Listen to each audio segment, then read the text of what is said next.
Fortunately, we haven't been materially affected. We've been working from home instead of working in our office in New York City, but otherwise things are running very smoothly. We've certainly had a lot more calls with clients with all the market volatility, and we've had a lot more calls with our companies that we own, but we're very fortunate in that it's business as usual, just business from home instead of business from the office. We believe our approach to investing is timeless, and so we haven't made any changes because of the COVID pandemic. Equity markets are emotional, and sometimes they get too euphoric and push prices too high, and sometimes they get too panicked and push prices too low. Now, the COVID pandemic has certainly created some new investment opportunities where we've been able to take advantage of where we think the market has panicked too much and where that perception is out of sync with the reality.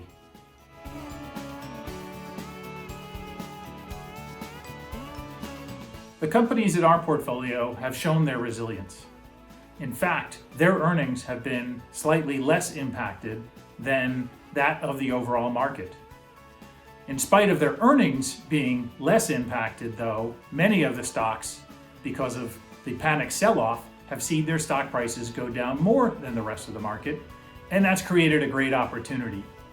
And since things have bottomed back in March, we've seen what's been one of the best 6-month performance periods in the history of our firm.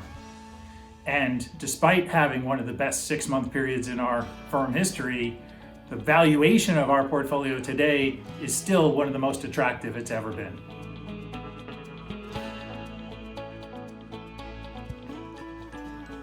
We actually haven't sold any stocks directly because of the crisis, although we've sold some stocks indirectly because of the crisis.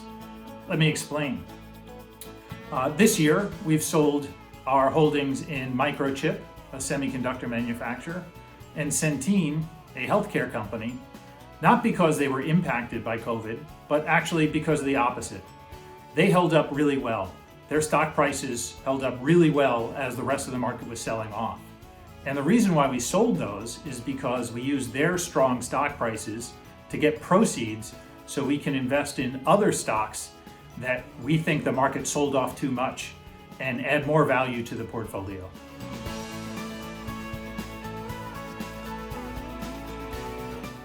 The selling related to the COVID pandemic was indiscriminate in our eyes, and we saw several opportunities where we can buy companies that weren't going to be that hurt by the pandemic and yet saw their stock prices decline remarkably.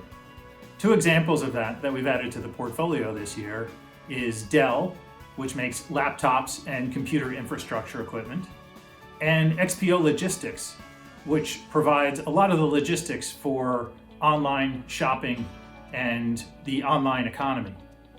Both those stocks saw their stock prices fall more than 40% in the initial weeks of the panic. And yet today they're actually up on the year. And that panic gave us an opportunity to buy these 2 great businesses at very discounted prices. It's really hard to figure out what's going to happen for the rest of the year, and we don't have an official outlook about what's going to happen. What we do in our process is every day we screen the stock market for opportunities where we can buy companies at big discounts to what they're really worth. And most days when we screen through the market, we don't find anything new. But occasionally, we do find some new opportunities. And when they come up, we roll up our sleeves, we dig in, we do our research. And if the company pans out, it becomes a candidate to be added to the portfolio. So things are very volatile today. It's very difficult to tell what's going to happen next. Everything that's happened is really unprecedented. But we don't need a crystal ball to execute our process. We just keep shopping through the market and finding new opportunities as they come up.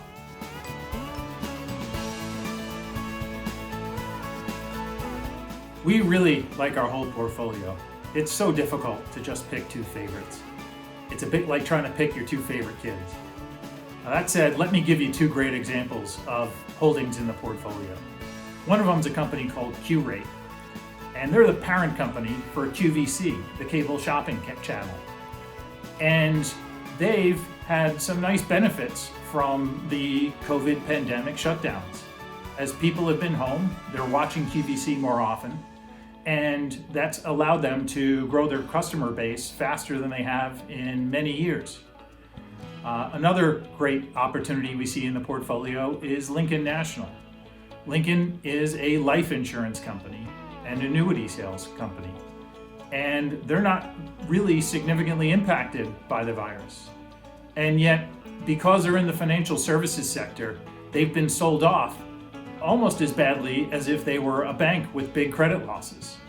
But it's a very simple, steady business. And because of that sell-off, it represents some of the biggest upside of any stock we own in the portfolio.